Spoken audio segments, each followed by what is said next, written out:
Assalamu alaikum wa rahmatullahi wa barakatuh. Today we will be briefly looking at one of our most beloved Imams with a mysterious story, Imam Hassan al-Askari. He was someone who was known for his purity, for his worship, and for his wisdom. He was a young Imam, and in his time he prepared the Shia to learn to live without the direct connection to the Imam. And this is something that we are used to today. But if we didn't have the instructions that the Imam gave us on how to live without direct access, we would have been a lost community. But before we dive in, I just wanted to give a quick summary of some quick facts of his life through an activity that we did for Imam Ali Raza as well. So, uh, 7 questions, and we will go through them one by one with some um, commentary on it as well. So, first question, his name is, and this is not a surprise to you, Hassan. And there are reports that he had a brother named Hussein as well, and they were also known as Sibtain, like the original Imam Hassan and Hussein. And the next one is his title is Askari, and we will go into the meaning of this title again in a couple of slides as well. Third question, he is our which Imam? The 11th Imam. Number 4, his father is dash, who is our dash Imam. His father is Aliyun Naqi, Imam Aliyun Naqi, who is our 10th Imam. Now his wife's name is Sayyidat Narjis.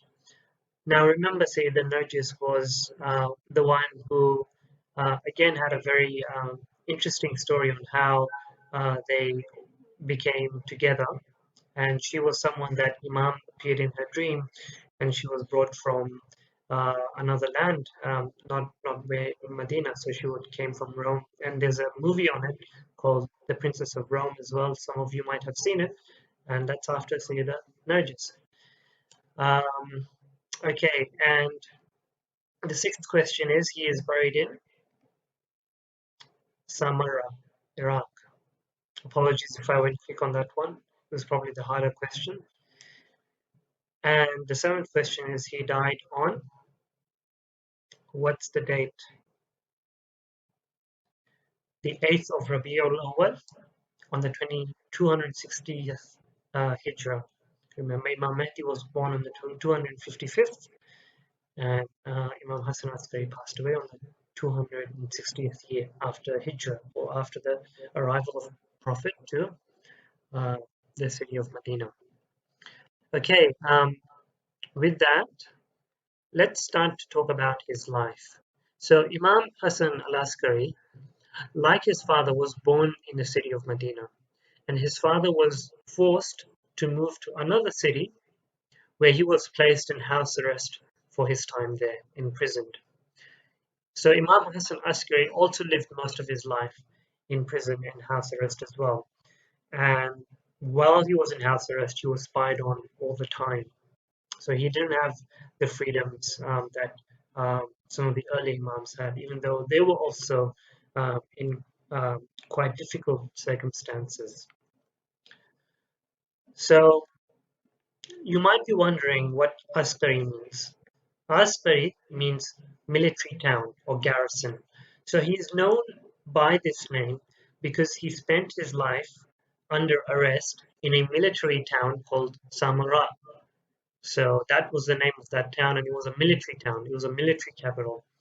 Why was it set up? It was a special city set up by an evil ruler caliph at that time called Mutawakkil, and we'll talk a bit about him. And he is buried in Samarra with his father because he was made shaheed only 6 years after his father's shahadat, who was under house arrest as well. So this masjid was actually bombed in 2006 by by some people, by some evil people, and it's nearly renovated now. So took a few years, but it's renovated. And but this is nothing compared to what Mutawakkil did. Mutawakkil completely demolished Imam Hussein's shrine and converted it into a farmland so that people would forget about it. But as you know, we can still see the shrine of Imam Hussein standing in the town of Karbala. And here in the town of Samarra, we see this shrine renovated. And the city of Mutawakkil, there is no trace of Mutawakkil. Samarra is known as the city of Imam Hassan Askari and his father Imam Ali al-Hadi. So you might be wondering, what are the circumstances of all of this imprisonment and everything? Why is that the case? Now, everyone, including the rulers of that time, who were known as the Abbasids, knew about the many predictions of the coming of the final Imam from the family of Rasulullah.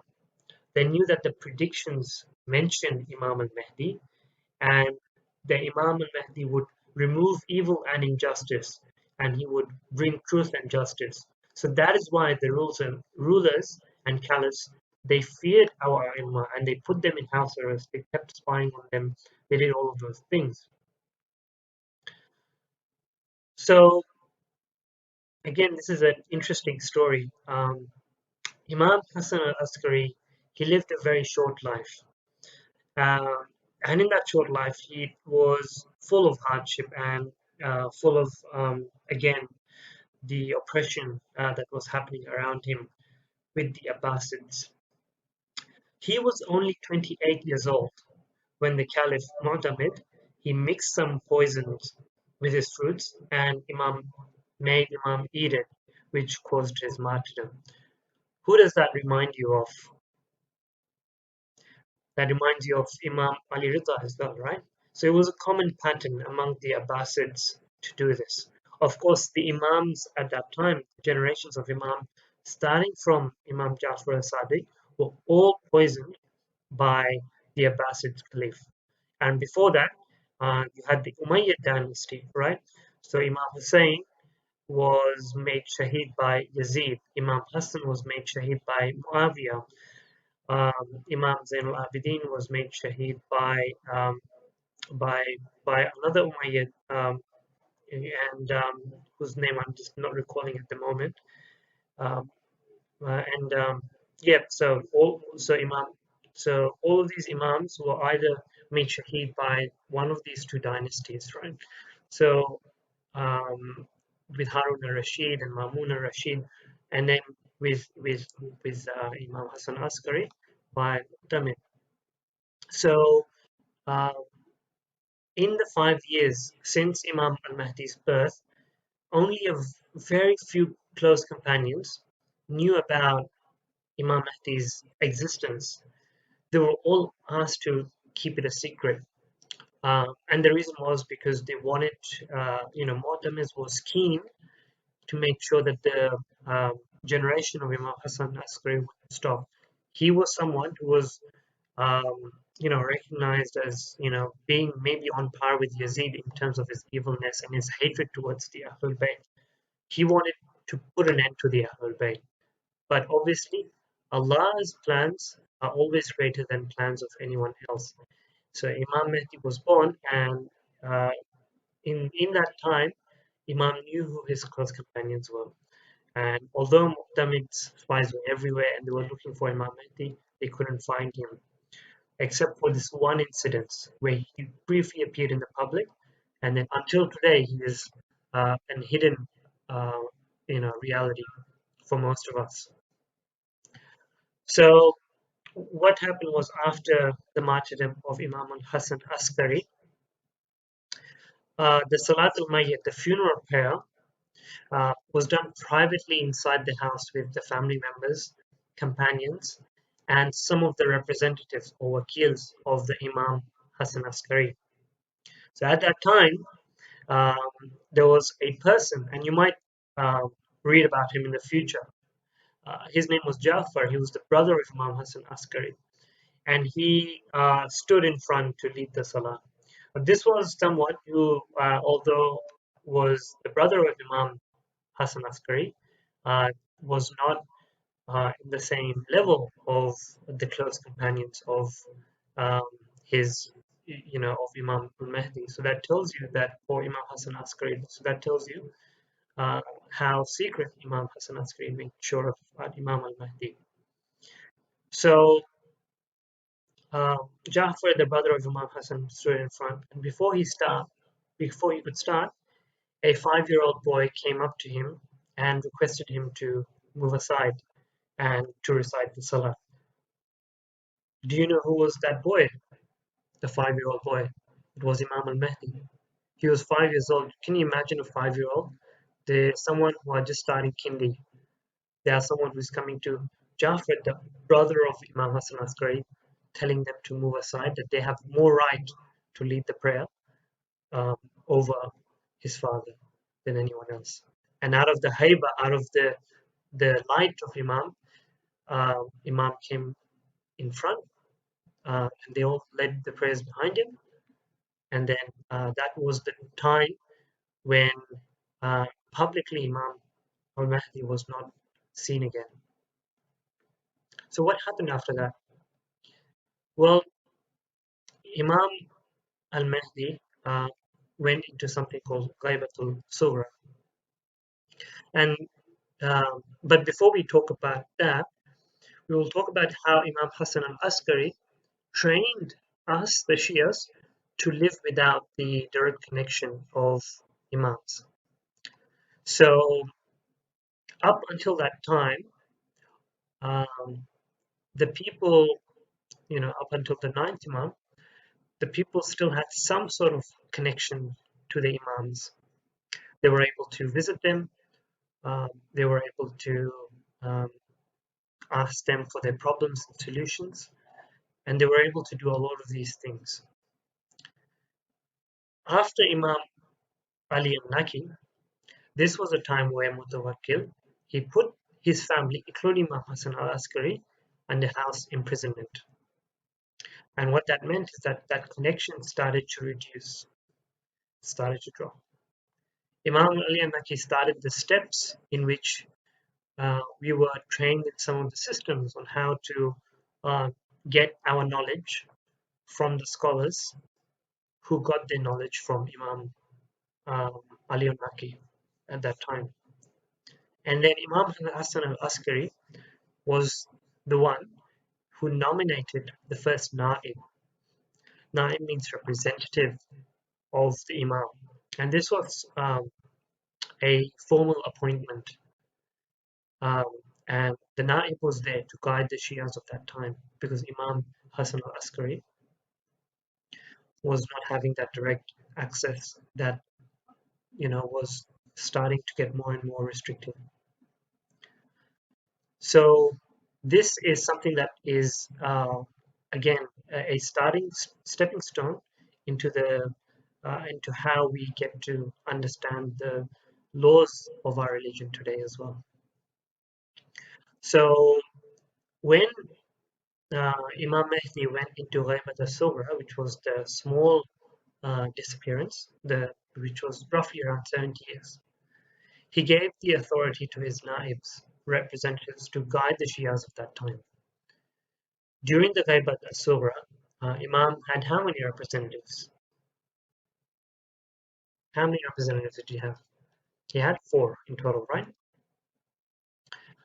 So, but after Ghaibat al-Sughra, there would be no more specific representatives. And that's when the Ghaibat al-Kubra began, the greater disappearance or Ghaibat. Now, Ghaibat al-Sughra, the time when we had an exact name of a person to go to, was important during that time because it was that time that Imam Mahdi trained the Shias to turn to the ulama as their guides and their authorities. Now, the first Naib was named by Imam Hassan al-Askari, the Imam that we're remembering today. And on one occasion, Imam Hassan al-Askari showed his young son, Imam al-Mahdi, to some of his close companions. And he said to them, "This is your young Imam after me. So this is your Imam after me and my successor over you. Obey him and do not become divided after me. Otherwise you will be lost." You will never see him again after this day.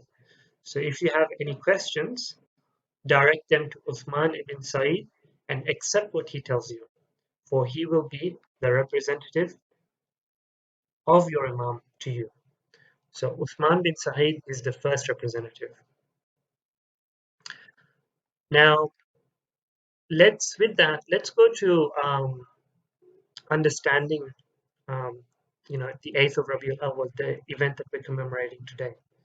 So this Shahada actually marks the end of the mourning period that our community normally observes. So that's why today's occasion is important in two fronts. Firstly, it is marking the martyrdom of Imam Hassan al-Askari, but secondly, it marks the end of the mourning of Imam Hussein and Karbala as well. You will see when you return to the masjids and Imam Baras after uh, tomorrow that the black coverings will be replaced by color, and you will see joy on people's faces and people sharing sweets, and so forth. For 2 months and 8 days, we have spent in sadness, remembering the tragedies of Ahlul Bayt.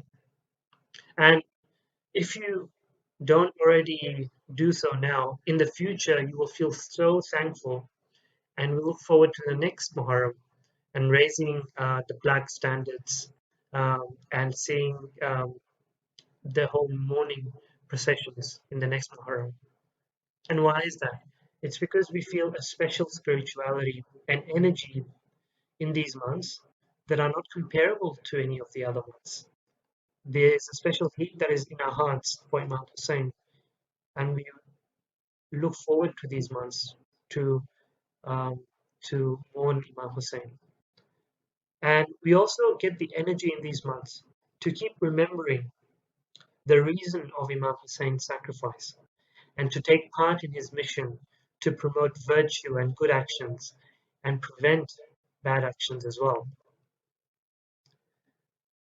So tomorrow is Eid al-Zahra, and this or the day after tomorrow, depending on how you mark it. And this again is marking two important occasions as well. The first is related to Karbala and Imam Hussein, and this is the time where we recognize the aftermath of Karbala, where some Muslims at the time who didn't care about Imam Hussein woke up and rose up against the oppressors.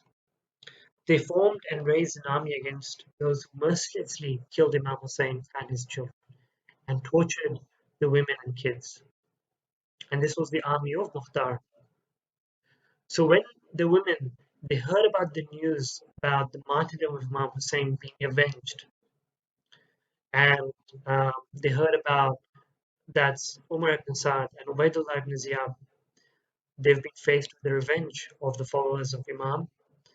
They started to come out of the mourning period, and we celebrate this as part of this as well. Obviously, the next reason is that we commemorate the Shahadat of Imam Hassan Askari today. So tomorrow will be the time where Imam Mehdi became our Imam. So that is why we also celebrate that event. We recognize this event and we congratulate each other on this. And we can't wait until the time comes where he reappears so that he can guide us on how to make this world and hereafter a better place for everyone. So while the mourning period has passed, we still remember Imam Hussein in other occasions. Yeah. So in every happy occasion and sad occasion, remember that we also do the ziyarat of Imam Hussein alayhi salam. We talked about that. He is someone who gave everything in the path of Islam, and his mission will only be truly completed with the arrival of Imam Mahdi alayhi salam. May Allah make us as one of his followers and help us on his path. And with that, I will leave you with Assalamu alaikum wa rahmatullahi wa barakatuh.